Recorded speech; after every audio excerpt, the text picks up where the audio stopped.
Estamos de volta aqui no Jogo de Poder, conversando com o Fabrício Castro, presidente da Ordem dos Advogados do Brasil, seccional da Bahia. Fabrício, no bloco passado a gente falou da pandemia e nós vamos continuar um pouco falando da pandemia. Existem alguns temas que são muito caros aos advogados. Um deles é a questão das prerrogativas, que na realidade não é prerrogativa, são os direitos do advogado para poder exercer sua função de maneira plena, na defesa dos interesses do seu cliente ou da sociedade. Como é que foi, ou em que sentido as prerrogativas foram atingidas durante essa pandemia? Muito atingidas, mas eu vou aproveitar a sua pergunta, vou fazer um corte para vender o peixe da nossa gestão antes de responder Faça, por favor. questão, que é o seguinte: observe, as prerrogativas, a defesa das prerrogativas teve uma profissionalização ainda na gestão de Luiz Viana. Luiz aumentou a comissão de prerrogativas e criou a Procuradoria de Prerrogativas. Na minha gestão, a gente criou a Câmara de Prerrogativas. Todo problema de prerrogativas, Elan, um advogado que tem uma prerrogativa violada, hoje eu tenho uma Câmara especializada para julgar. Eu dei muito mais celeridade e eficiência. A OAB da Bahia hoje é recordista em desagravos no Brasil e é recordista também na realização de desagravos com celeridade. Não tem mais aquela coisa de dizer, demorou 3 meses, não. Aconteceu, a gente faz. Agora, na pandemia, a situação foi agravada. Primeiro, a gente tem que entender que os problemas não são decorrentes da pandemia. A questão das prerrogativas é uma questão cultural. As pessoas não sabem para que servem, para quem atendem. Então, antes da pandemia, nós já tínhamos dificuldades de prerrogativas. Só que imagine, se você já tinha uma dificuldade muitas vezes de ser atendido por um juiz presencialmente, quando não tem o funcionamento presencial, imagine como isso pode funcionar. Então, ficou praticamente impossível você conseguir falar com um magistrado. Foi um problema realmente difícil. O que foi que a OAB fez? A OAB apresentou uma representação no CNJ, pedindo que o CNJ fizesse uma correição junto ao Tribunal de Justiça para verificar essa questão do atendimento. Nessa oportunidade, houve uma manifestação da Corregedoria aqui do TJ da Bahia, dizendo o seguinte: olha, é preciso dizer quais são os magistrados. E eu adotei a seguinte postura: eu não estou representando contra um magistrado. Eu posso fazer isso, mas o problema da Justiça da Bahia é um problema estrutural. É um problema generalizado. É preciso que se tenha uma correção para que se corrija o problema de forma geral também. E essa correção que nós pedimos deu um resultado que eu acredito que vai ser de muito sucesso daqui para frente. Foi discutido isso, inclusive, numa audiência pública que fizemos na Assembleia Legislativa. Em decorrência dessa atuação da Ordem, o Tribunal de Justiça, além do balcão virtual que foi criado por determinação do CNJ, o Tribunal de Justiça criou uma central de agendamento. O que é essa central de agendamento? O magistrado ele tem que disponibilizar a agenda dele no sistema e o advogado ir lá e preencher, de acordo com as datas disponibilizadas, o horário para ser atendido pelo magistrado. Aí você vai me dizer: Fabrício, e isso funcionou? Eu vou dizer: não, isso funcionou parcialmente, mas a verdade é que alguns magistrados não disponibilizaram a agenda, e a gente teve algumas dificuldades. Fizemos há poucos dias atrás uma audiência de conciliação com o tribunal aqui, uma audiência de conciliação designada pelo CNJ, e nesta audiência ficou pactuado que o tribunal vai implantar com as suas corregedorias a obrigatoriedade dos magistrados terem relatórios mensais de atendimento.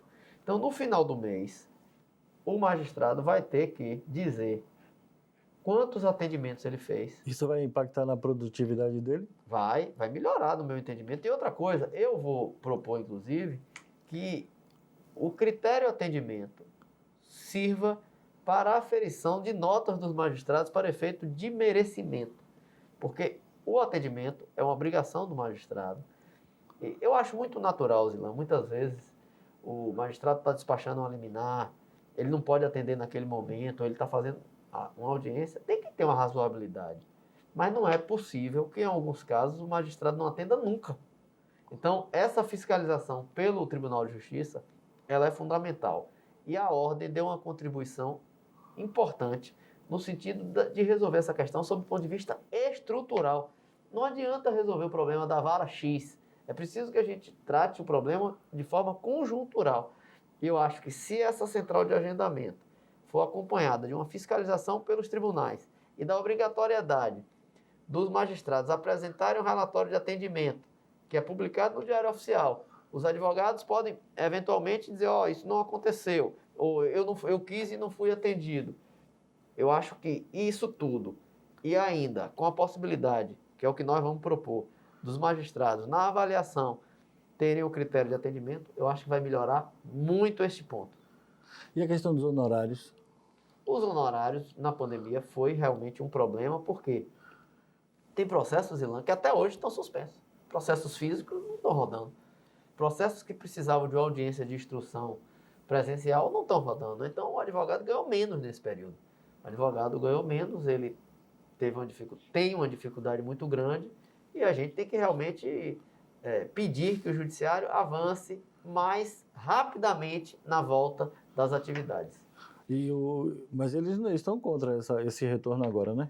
Observe, a gente compreende que é preciso ter atenção. A gente está aqui dando uma entrevista, tem aqui uma tela, eu estou de máscara, você está de máscara.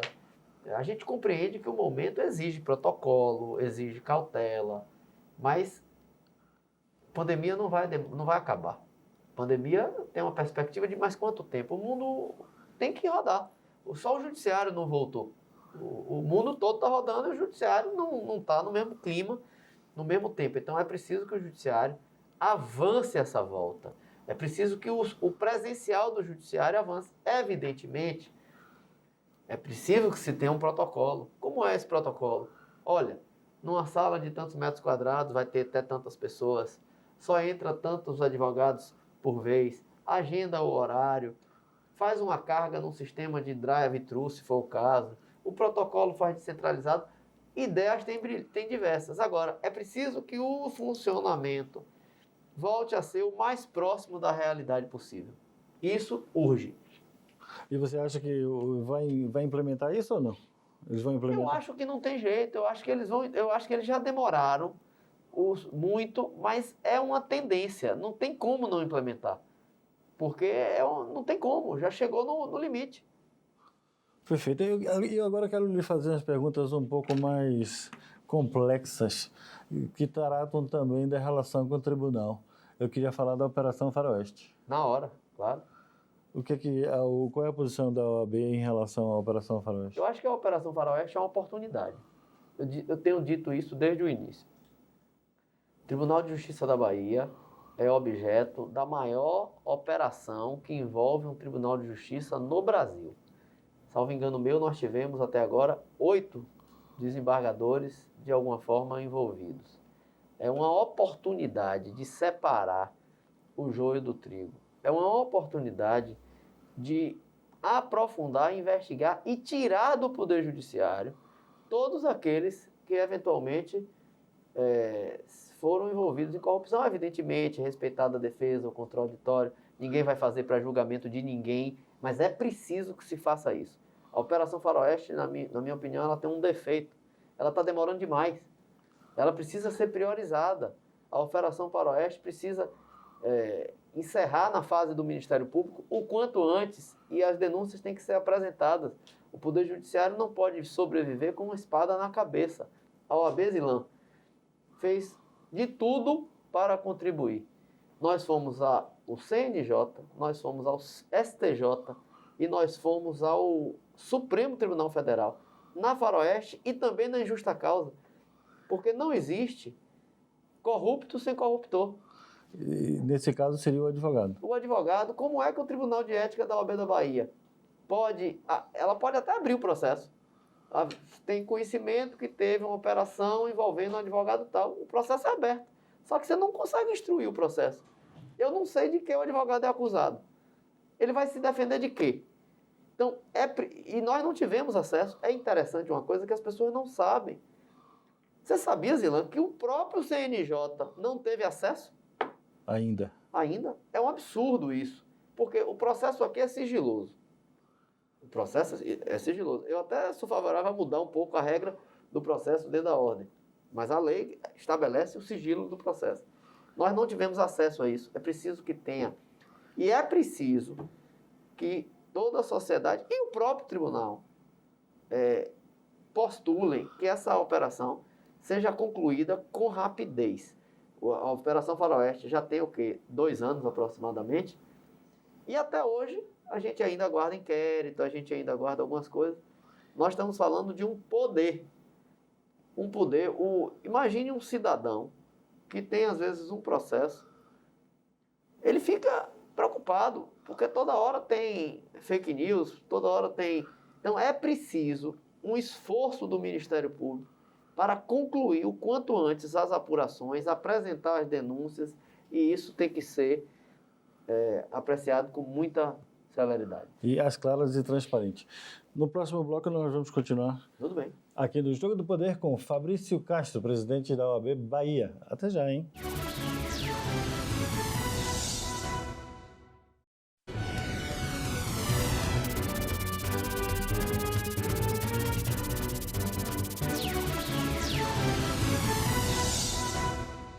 Boa noite, meu nome é Zilan Costa Silva e aqui o Jogo do Poder. Nós vamos conversar essa noite com Fabrício Castro, que é presidente da Ordem dos Advogados do Brasil, seccional da Bahia. Fabrício, seja bem-vindo ao Jogo do Poder. Prazer grande, Zilan, voltar a esse programa aqui, conversar com você, com seus ouvintes, falar um pouco do trabalho da Ordem, falar da advocacia, trocar ideias. Estou à sua disposição. Beleza. Antes de começar a entrevista, assim, você está chegando ao final do primeiro mandato. Você podia partir para a reeleição. Por que você decidiu não partir para a reeleição? Zilan, a reeleição as pessoas tomam como uma coisa meio que obrigatória. Eu não penso assim. No nosso grupo, a gente tem muitas pessoas qualificadas. Então, quando nós iniciamos a discussão sobre a sucessão, evidentemente, muitas colocaram a possibilidade da reeleição, mas nós tínhamos muitas opções. E eu acho que como a gente tinha muitas opções e o grupo vem construindo uma série de projetos, uma série de trabalhos, eu acho que é melhor, quando a gente tem essa possibilidade, a gente fazer uma renovação de quadros. E o meu grupo decidiu pelo nome da conselheira federal Daniela Borges, uma conselheira federal destacada, maior responsável pela paridade no Brasil. Ela é presidente da Comissão Nacional da Mulher Advogada, que liderou toda uma campanha para se implementar no Conselho Federal a política de paridade que a gente já tinha na Bahia sem ser norma, mas que agora é norma. E agregamos ao trabalho da conselheira Daniela Borges a conselheira Cristiane Gurgel, que tem um histórico enorme na política de direitos humanos, tem muitos serviços prestados à ordem. Então a gente vai para a campanha com uma chapa fortíssima. Eu espero que a gente possa construir daqui para outubro, quando a gente vai escrever a chapa, um projeto bom, um projeto que traga esperança de dias melhores e que realmente a advocacia possa ter à sua frente uma grande liderança, como será, com certeza, Daniela Borges e Cristiane Gurgel. Agora, administrar uma seccional da Ordem dos Advogados do Brasil não é, digamos assim, uma tarefa muito fácil, né? Mas como é o dia a dia da OAB? O que é que você... Zilan, não é fácil realmente. Primeiro porque a gente tem um público muito qualificado e muito exigente. A advocacia é exigente. E nós vivemos um momento do Brasil, um momento não só do Brasil, do mundo, muito diferente. Nós estamos no meio de uma pandemia. Eu nunca, assim, vou esquecer o que eu vivi ao longo desses últimos 2 anos, uma quadra histórica na vida da humanidade, e eu, nesta quadra, me encontrei como presidente da Ordem, tratando temas fundamentais até para a sobrevivência de muita gente. Então, realmente não é fácil, mas a gente, com muito equilíbrio, sempre buscando ser firme nas decisões, sempre buscando ouvir as pessoas, sempre que possível, tentando que as decisões fossem tomadas de forma colegiada. A gente conseguiu superar, vencer. E eu vou lhe dizer, mesmo diante de todas as dificuldades, restrições orçamentárias que tivemos em decorrência da pandemia, a gente conseguiu fazer muita coisa nessa gestão. Muita coisa. Muitos avanços, muita coisa está sendo entregue para a advocacia. De todas essas coisas, o que é que você se orgulha mais de ter feito? Olha, foram muitas coisas, mas tem dois projetos que me encantam. O primeiro é o da escola. A escola da advocacia, ela teve uma transformação imensa na gestão e é importante dizer isso, não decorreu da pandemia. Antes da pandemia, porque no Brasil ninguém esperava, todo mundo pulou carnaval antes da pandemia, ninguém esperava que na segunda quinzena de março a gente tivesse trancado em casa. Mas no primeiro ano de gestão, eu chamei Thaís Bandeira, que é a diretora da Ordem, e disse assim, Thaís, eu quero uma escola digital. Eu quero que o advogado de Santa Maria da Vitória, o advogado de Mucuri, no extremo oeste, tenha a mesma oportunidade do advogado de Salvador. Quando a gente trabalha com cursos presenciais, a gente não tem a mesma possibilidade do curso digital, e hoje o mundo é digital. Então a ESA começou a investir num programa de cursos digitais. Quando a pandemia veio, a OAB da Bahia já estava preparada para isso, embora não fosse por causa da pandemia. E o resultado disso, Zilan, é que nesta gestão a gente teve em cursos da ESA mais de 165 mil matrículas. Olha o número, mais de 165 mil matrículas, que em virtude da pandemia, inclusive, nós fizemos de forma gratuita. A gente hoje, Zilan, na escola, a gente possibilitou que os advogados e as advogadas de toda a Bahia pudessem se qualificar gratuitamente de casa, do seu escritório. Esse é um projeto magnífico. Um outro projeto que eu acho que... Como é que chama esse projeto? A escola, a ESA Online, ESA Digital. Uhum. Eu sugiro que o ouvinte entre no site da OAB, busque lá o espaço voltado para a ESA Online. Tem curso de tudo, de processo civil, de processo penal, de direito de família, de direito de trabalho. Gratuito. Gratuito. É um programa maravilhoso que veio para ficar. A gente encerra a nossa gestão em dezembro e o próximo presidente vai ter que avançar nele, porque o advogado não vai mais querer ficar sem ele. E um outro programa muito interessante é o OAB Digital. O OAB Digital é o seguinte, a gente está digitalizando toda a ordem. Então, eu vou dar um exemplo concreto. Há 2 anos atrás, um colega nosso de São Desidério passava no exame de ordem. Como é que ele fazia para se inscrever na ordem? Ele pegava um transporte, carro, ônibus, seja lá o que fosse, ele tinha que ir a Barreiras, protocolar o requerimento dele, a subseção de Barreiras mandava um malote para a seccional, que malote chegava, tinha que distribuir internamente, os processos tinham que esperar o relator ir na ordem, enfim, o processo tinha um tempo. Se tivesse que fazer uma diligência, faltou um documento, volta para Barreiras, tima o cara, ele volta de São Desidério lá, acabei com tudo isso. Hoje o colega de São Desidério passa no exame de ordem, deitado na cama dele, sentado no escritório dele, ele faz tudo online. Tudo online. A pandemia atrasou um pouco a implantação desse programa, mas não impediu. Breve, todo o processo ele vai... Hoje o advogado já não sai de casa, mas internamente na ordem, eu ainda tenho medidas que eu não consigo fazer toda eletrônica, mas a cadeia toda vai ser eletrônica. Isso vai dar uma celeridade, porque imagine o tempo que gasta. Vai ser, o cara em São Desidério vai ser o mesmo tempo do colega que tem um escritório ali na Avenida Joana Angélica, do lado da ordem. Isso significa celeridade, isso significa eficiência, isso significa economia de custo, economia de tempo. É um programa fantástico. 2 coisas que você falou que se orgulha muito envolve tecnologia. Exatamente. A tecnologia, se a gente for pensar no tempo que a gente vive, ela é fundamental. Recentemente teve um artigo que saiu na Conjur, onde um professor lá estava dizendo que a inauguração dos cursos totalmente EAD de advocacia era a morte da advocacia no seu 194º ano. Você não concorda com essa afirmação, não, né? Eu concordo. Eu acho que o curso de Direito ele não deve ser totalmente EAD. Eu acho que você pode fazer isso de forma complementar, que é o que nós fazemos, tá certo? Agora, você ter uma graduação totalmente EAD, eu não acho que seja... Eu não sou professor, não tenho uma experiência em pedagogia, mas eu imagino que não seja uma solução ideal. Eu acho que a tecnologia, você tem que equilibrar ela. O próprio judiciário, eu digo sempre isso.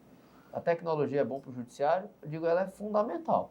O judiciário não vai conseguir sobreviver os próximos anos se ele não investir em tecnologia.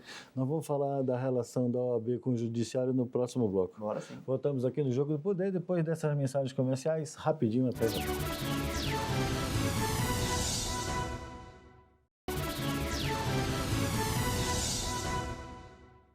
Estamos de volta aqui no Jogo do Poder, conversando com o presidente da Ordem dos Advogados do Brasil, da Bahia, Fabrício Castro. Fabrício, no bloco passado ficou uma pergunta no ar, que era a relação da OAB com o tribunal. Ela é uma relação boa ou de vez em quando ela ou está atritada?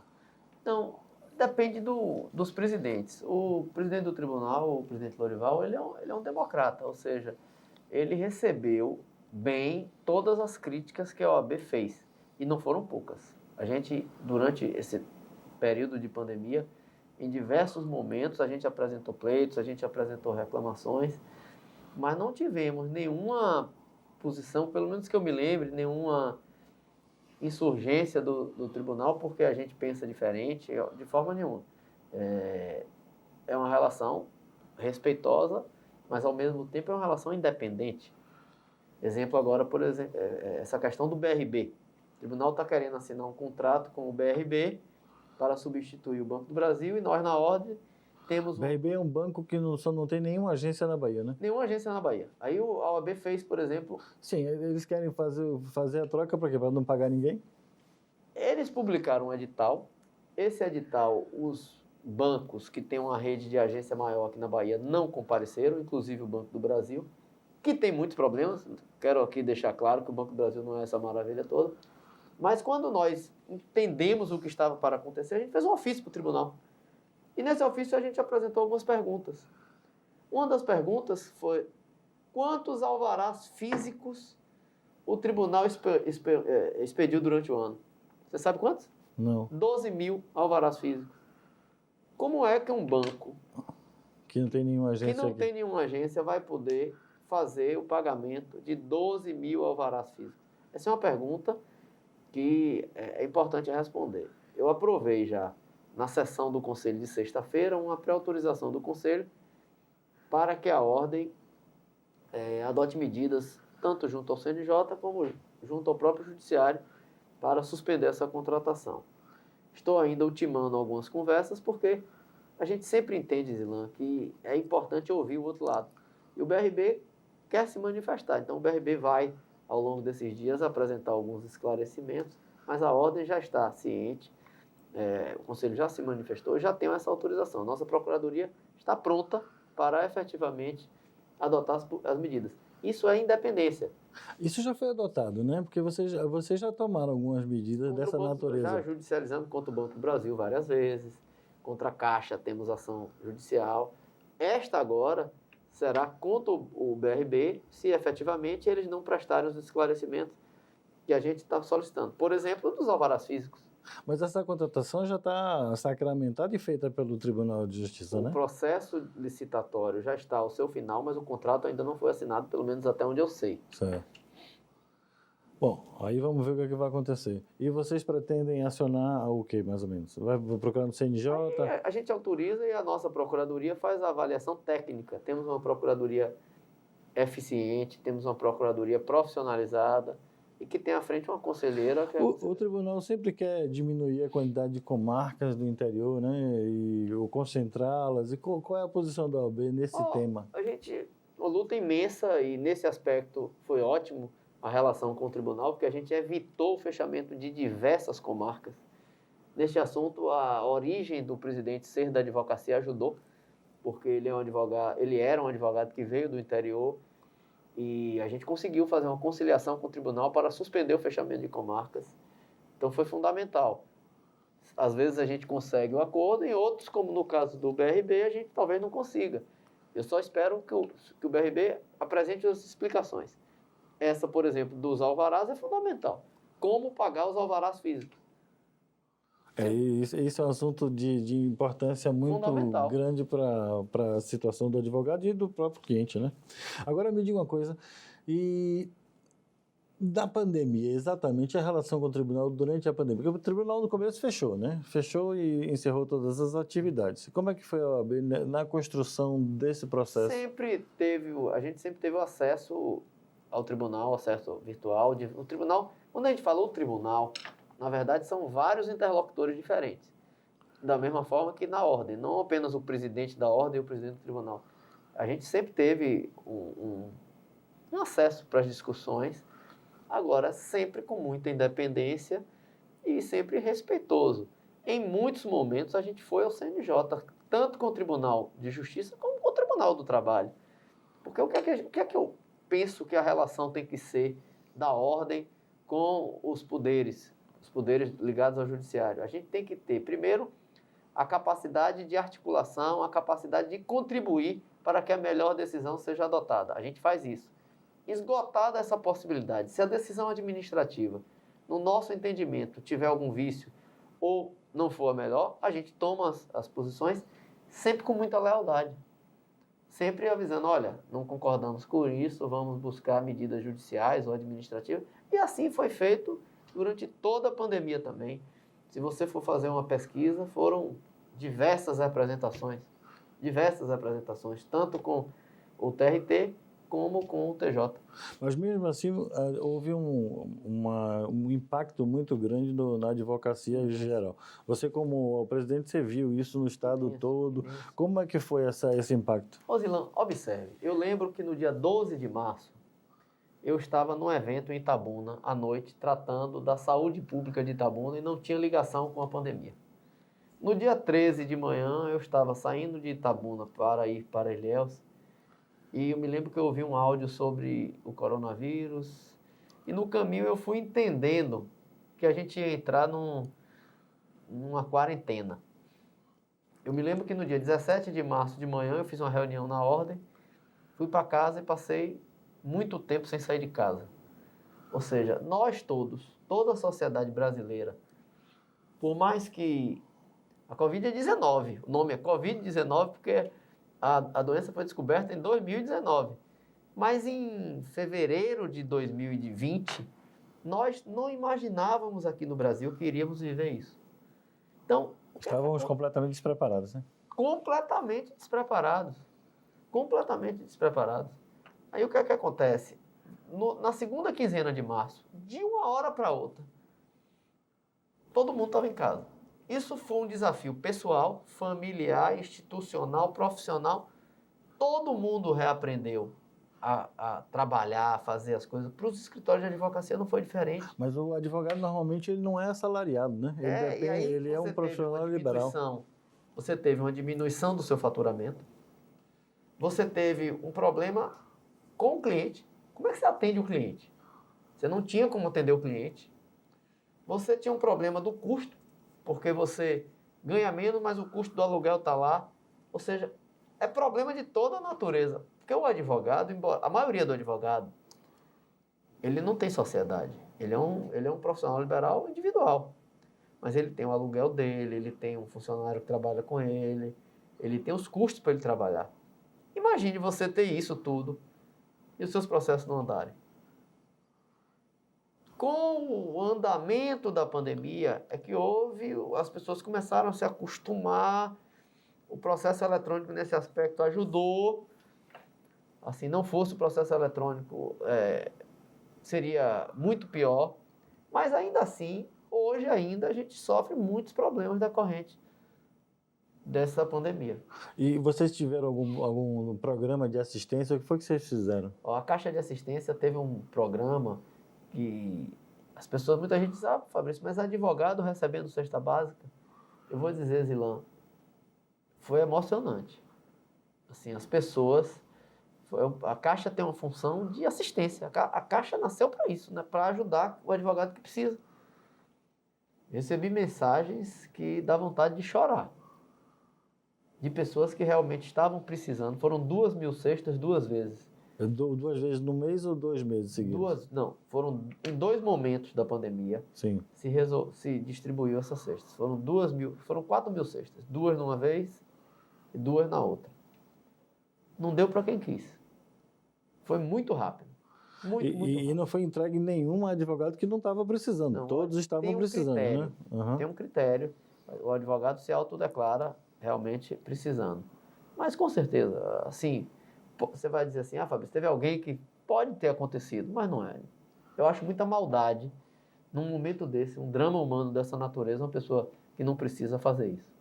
Certamente, né? Para o advogado fazer isso é porque realmente estava precisando, né? Tava precisando. Vamos continuar falando mais no próximo bloco. Voltamos aqui no Jogo do Poder, depois dessas mensagens comerciais. Como sempre, é rapidinho. Até já.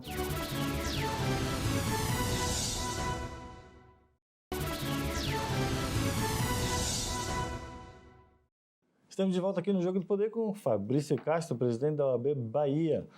Fabrício, a gente falou um pouco da operação Faroeste no bloco passado, mas eu queria falar de uma outra coisa nesse bloco. Muita gente estava reclamando da posição da OAB Bahia, a OAB Brasil, tomando posições políticas contra ou a favor de determinado presidente. O que é que você acha disso? Não teve, que eu saiba, posição da OAB contra ou a favor. O que as pessoas muitas vezes falam é da posição pessoal do presidente Felipe Santa Cruz. É possível separar uma coisa da outra? Eu acho difícil, sinceramente, mas ele tem tido esse comportamento assim, de ter posturas. Muitas vezes ele exprime a opinião dele, que é a opinião, ele é o presidente, ele fala pela ordem, enfim, mas em muitos momentos, inclusive, a opinião dele não foi assim adiante. Por exemplo, ele pautou um processo de impeachment do presidente Bolsonaro. Inclusive, eu fui aqui na Bahia a única seccional do Brasil que pautou também. Porque se o Conselho Federal ia apreciar, eu acho que o Conselho da Bahia tinha que subsidiar o Conselho Federal com a nossa posição.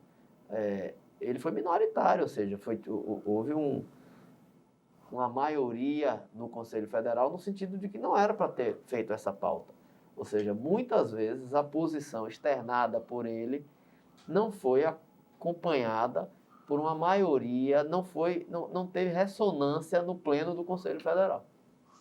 A OAB, nos tempos passados, ela já teve vários momentos de sua história com os papéis importantes para a colaboração da sociedade, a proteção da própria sociedade, e nós não estamos vendo isso acontecer na OAB atualmente. O que é que você acha que pode mudar em relação a isso, ou se não deve mudar nada? Não, eu acho que a OAB continua protagonizando muitas coisas, inclusive neste período de pandemia. Se você for ver, o Conselho Federal assim, é objeto de muitas críticas nessa parte política aí que você abordou na primeira questão, mas o Conselho Federal teve uma quantidade de medidas adotadas junto ao Supremo no período de pandemia que foram fundamentais para a sociedade brasileira. Essa questão, por exemplo, de estados e municípios terem a possibilidade de estabelecer políticas de defesa da pandemia foi fundamental. Você já imaginou, por exemplo, se os estados e municípios não pudessem impedir, nos momentos mais difíceis, o funcionamento de algumas atividades, não pudessem impedir, por exemplo, o funcionamento de pessoas sem máscara? Então foi a OAB quem conseguiu isso. Eu estou dando um exemplo, porque foram várias medidas que a OAB protagonizou. A OAB é uma entidade que ela, evidentemente, eu sempre defendo que ela precisa se modernizar, inclusive, para dentro. Tem muita coisa que precisa ser feita. Mas é uma entidade que, de fato, ela cumpre um papel relevantíssimo na sociedade, em diversos segmentos. Nosso presidente, ele tem forçado muito uma relação conflituosa com as instituições do Estado Democrático. Qual vai ser a posição da OAB em relação a isso? O que é que você está achando dessa situação atual? Primeiro, eu quero deixar claro que quem é democrata, e democrata de verdade, tem que defender que os poderes sejam exercidos com independência. Então, eu defendo, por exemplo, que o presidente Bolsonaro exerça o mandato dele, e conclua o mandato dele e cumpra o projeto dele. Da mesma forma, tem que ser com o Legislativo e com o Judiciário. Eu tenho um posicionamento no sentido de que há, da parte do presidente da República, um equívoco no comportamento em relação aos outros poderes. É um pensamento meu, eu penso, tá certo? Que era preciso que a relação fosse mais harmônica e mais respeitosa. Enfim, é uma opinião. Acho que ele, em muitos momentos, extrapola nessa questão e cria crises que ele próprio cria para o governo dele. Sim, mas eu acho que isso é proposital. O objetivo dele sempre foi provocar uma ruptura via para a utilização das Forças Armadas para a tomada do poder, não? Observe, eu acho que pode até ter sido, mas nesse ponto, eu acho que as Forças Armadas brasileiras encontraram um equilíbrio, porque eu não acho que o presidente encontrou nas Forças Armadas. Pode até ter tido alguns militares que pode até ter ainda alguns militares que integram o governo, que pensem diferente, mas as Forças Armadas têm sido um ponto de equilíbrio no Brasil. Eu não sinto nas Forças Armadas ambiente para dar guarida a medidas autoritárias. E a OAB está discutindo isso internamente, essa situação atual? Sempre que tem essas questões, essas crises, se discute. Ultimamente, assim, pode ser um sentimento meu, se torna tão corriqueiro assim, o comportamento do presidente, muitas vezes, que não dá nem tempo de você discutir uma que já vem outra, mas eu acho que é mais hoje um equívoco do comportamento dele, e não creio, sinceramente, que no Brasil de hoje tem qualquer clima para uma ruptura democrática. E você acha que as nossas instituições funcionam perfeitamente para segurar uma pancada dessa? Eu acho que as nossas instituições, nós temos uma sociedade hoje equilibrada, e nós temos uma sociedade dividida. Ela é uma sociedade dividida e, de certa forma, radicalizada em dois extremos. Mas as instituições são fortes. Eu acho que tanto o judiciário como o legislativo e dentro do ambiente do executivo, que as próprias Forças Armadas hoje no Brasil, de forma nenhuma, aceitariam qualquer regime autoritário, qualquer quebra do nosso sistema democrático. Terminada a sua gestão, quais são os seus planos? Meus planos, em primeiro lugar, é concluir até o dia 31 de dezembro. Eu não vou parar de trabalhar. Vamos entregar várias obras agora no final do ano. Vamos avançar nesse tema da escola que eu lhe disse, no OAB digital. Estamos definindo ainda a chapa. Eu certamente participarei da chapa no Conselho Federal. Então, meus planos no ambiente da ordem, ganhar a eleição, ajudar, ser um soldado de Daniela, de Cristiane, ajudar no que precisar, assim, com toda a humildade. Eu quero que elas façam uma grande gestão, dar minha contribuição no Conselho Federal e dedicar mais tempo à minha atividade profissional, porque de fato é prejudicial para quem exerce a presidência da ordem, e dedicar mais tempo à minha família. É o que eu quero a partir do dia 1º de janeiro. As duas chapas que mais ou menos se delineiam em formação aí são todas da mesma origem. São todas do mesmo grupo que participam da gestão agora. Por que você acha que houve essa ruptura e o que você acha que isso pode significar para o futuro? Josilã, eu não comento muito o que os outros fazem, tá certo? A minha vice-presidente tomou a decisão dela, eu respeito, mas não cabe a mim comentar. O que eu faço dentro do meu grupo, discutir o nosso projeto e, discutindo o nosso projeto, construir o caminho que nós entendemos o melhor para a advocacia. E é isso que a gente já está fazendo. Nós estamos reunidos, nós estamos agregando pessoas, fizemos uma unidade muito forte na advocacia, com um segmento da advocacia que não votava conosco, não votou conosco nas últimas 3 eleições e agora votará conosco. É um pessoal que já apresentava a possibilidade de participar da gestão, participou da minha gestão. Observe, na minha gestão, muita gente que não votou em mim está trabalhando. Então, eu acho que, diante disso, foi até natural a gente fazer essa unidade, muita gente agregando a campanha, muitas conversas. Ainda no correr do dia de hoje tivemos, assim, com outros grupos que estão se integrando à campanha de Daniela. Enfim, eu acho que no dia 24 de novembro a gente vai fazer uma eleição, vai ser uma festa da democracia. Eu espero que Daniela e Cristiane vençam a eleição, mas eu espero, acima de tudo, que após o dia 24 de novembro, que é como eu penso, encerra a discussão. A advocacia precisa estar unida. Eu disse isso na eleição que disputei e assim agir. Assim, após o dia da eleição, Eu não tive mais nenhum adversário eleitoral. Abraçamos todos que quiseram contribuir com a gestão. Tenho um excelente relacionamento com todos.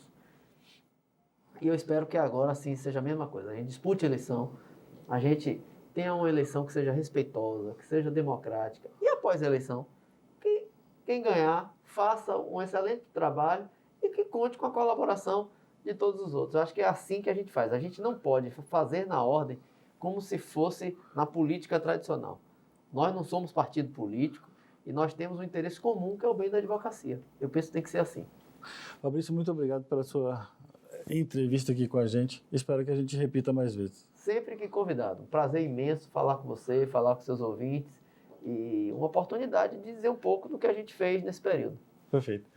Na próxima semana, mais um assunto de interesse. Meu nome é Zilan Costa Silva. Aqui é o Jogo do Poder. Até lá.